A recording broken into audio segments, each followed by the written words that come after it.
The Brooklyn Bridge is good for two things: getting people from one side to the other and giving pigeons a place to perch and rest their tired little wings. People can feel safe crossing this bridge because it was designed to support lots of traffic going back and forth every day. But what if it hadn't been designed with human beings and their vehicles in mind? What if the Brooklyn Bridge had been constructed as a big perch for pigeons, perhaps to keep them off the buildings of Manhattan? In that case, wouldn't it be utterly foolish to drive your car across it? Does it make sense to trust something with a task that goes vastly beyond what it was meant to do? This is the basic idea behind the argument from reason, which is mainly an argument against naturalism. Naturalism is the claim that the natural world is all that exists. No God, no angels, no demons, just matter, energy, and natural forces. Many atheists are naturalists. But the argument from reason can also be used to support belief in God. So, here goes.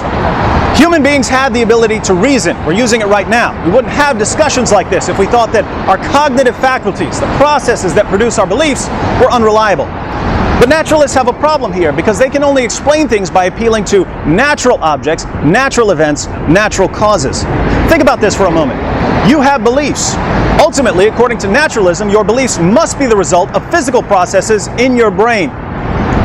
Now, what's going on in here?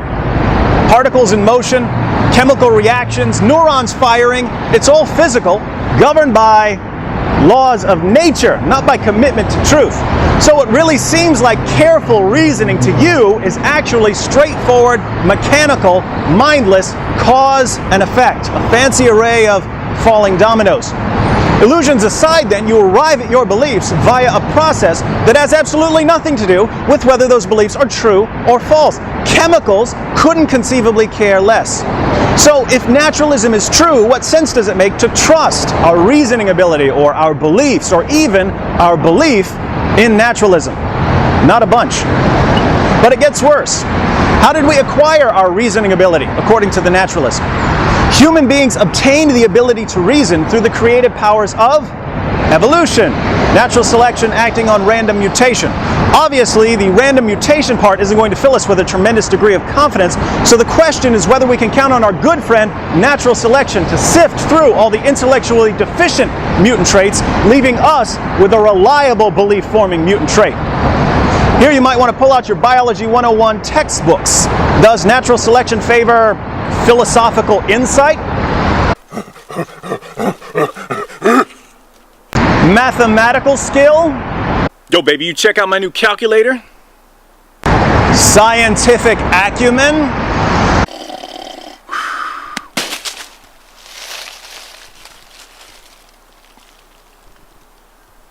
Stupid apple!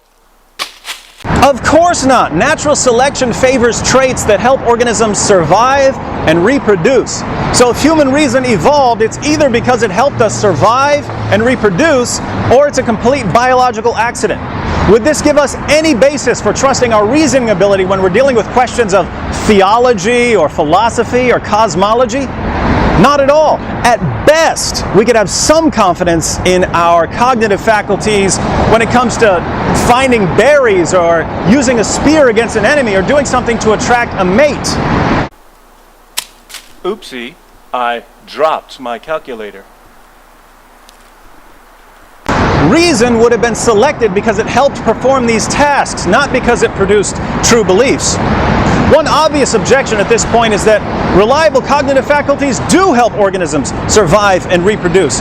If you believe that jumping off this bridge will kill you, and I'm convinced that I'm a pigeon and can fly, I'm probably going to die and you're going to live and maybe have children, passing on those smart genes of yours to the next generation. But there are two problems with this response. First, there's a massive difference between, on the one hand, beliefs that help us find food or a partner, and on the other hand, beliefs about ultimate reality or the origin of the universe or correct scientific methodology. The kinds of beliefs that help us survive and reproduce are usually grounded in basic observation and experience. My friend Thag died eating these berries, so I won't eat them! But even the lower mammals can do that. When a mouse sees his buddy stuck to a glue trap, he learns to avoid glue traps. Does this suggest in any way that rodents are capable of metaphysics or epistemology or ethics? No, even if you had a perfectly reliable belief-forming system in one area, say avoiding mousetraps, that wouldn't be any reason to trust the system in a far more sophisticated area, say avoiding logical fallacies. My friend Thag died committing the fallacy of denying the antecedent, so I won't commit it! Second, when it comes to survival and reproduction, false beliefs can often be just as effective as true beliefs. If you believe that jumping off this bridge will kill you, and I'm convinced that I'm a pigeon who can't fly because my wings have been cursed by the flying spaghetti monster, we both avoid the edge and we both survive. False beliefs can even be helpful in all kinds of situations. If you've got the hots for someone but you're too shy to make a move and the astrology hotline tells you that the position of the planet Venus is just right for love, your false belief in astrology might give you the confidence you need to meet that special someone. Hi, now that your man Thag is out of the way, I'm Dokmar. I'm a Scorpio. Here's the rub. When theists and naturalists argue about the world or morality or God, we enter the argument as if we're on some sort of intellectual neutral ground. Well, we all agree that our cognitive faculties are functioning properly, so let's take it from there and see what we can prove. But things aren't that simple. If naturalism is true, the causes of our reasoning ability are particles in motion, random mutation, and a selection process that favors passing on genetic information, not truth. The process that selected human reasoning ability is the exact same process that gave us the claws of a tiger and the colorful buttocks of a baboon. We wouldn't rely on a big pigeon perch to get us from Manhattan to Brooklyn. Why in the name of common sense would we rely on a mutant physical ability selected by a process that at least occasionally favors multicolored butt cheeks to get us to a correct view of ultimate reality? Why would we rely on reason to get us to true beliefs at all? It wasn't made for that, according to the naturalists. Naturalism, then, doesn't just rule out knowledge of God, it rules out knowledge of pretty much anything. It's not only a threat to belief in spirits, it's also a threat to belief in science. And I have to ask, since you naturalists tell me there's no afterlife, what happens when you commit intellectual suicide?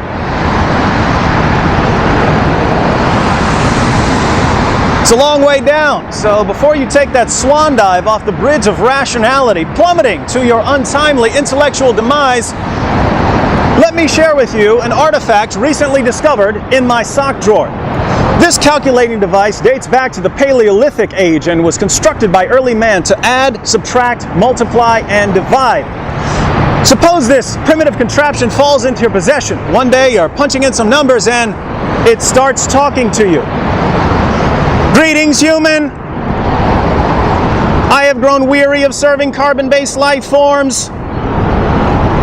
Release me or be destroyed. Wait a minute, I thought you were designed to add, subtract, multiply, and divide. Foolish human. If I were only made for simple arithmetic, I wouldn't be talking to you, but I am talking. LOL.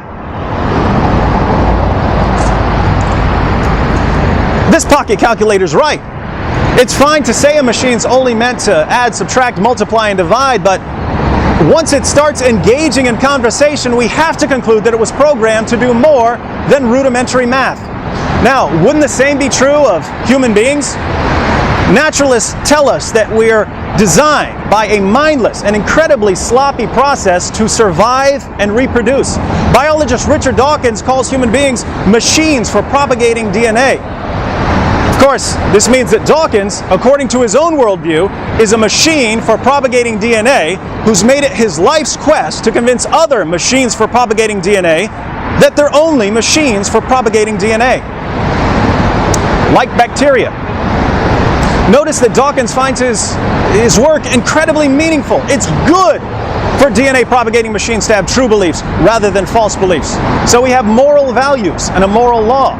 Dawkins argues for his position. Poorly, but he argues for it, demonstrating his belief in laws of logic, in the mind's access to these laws, and the mind's ability to follow chains of reason. Dawkins appeals to biology to support his case, presupposing our unique ability to self-reflect and to scrutinize our own natures scientifically. The naturalist looks at all of this and says, "Oh, happy accident! Chance hath poured forth her bounty." But we've already seen that this sort of blind faith in naturalism completely undermines any confidence in our human reasoning ability, and therefore undermines any confidence in what reason produces, namely our beliefs, including our belief in naturalism. So if we take naturalism seriously, we can't take naturalism seriously. Behold the incredible self-destructing worldview. There is an alternative, however. Christians believe we are created in the image of God with the ability to learn about everything up to and including our Creator. Does this give us a basis for trusting our reasoning ability? Absolutely. Our cognitive faculties aren't simply the product of natural selection acting on random mutation, and they serve a greater purpose than finding food. In other words, our ability to reason about ourselves and the world and God makes perfect sense on my worldview, but it makes no sense on naturalism. We can continue arguing about the existence of God all day long then, but a little reflection shows that in arguing about anything, we've already come down on the side of theism. Of course, you naturalists are free to suppress the truth. You can continue pretending that your worldview allows things like logical laws or objective moral values or reliable cognitive faculties. You can keep borrowing beliefs and concepts from my worldview that your own worldview just can't support. You can even go on using your mutant berry finding ability to convince yourselves that the natural world is all that exists. But if you really buy that, I've got a lovely bridge I'd like to sell you.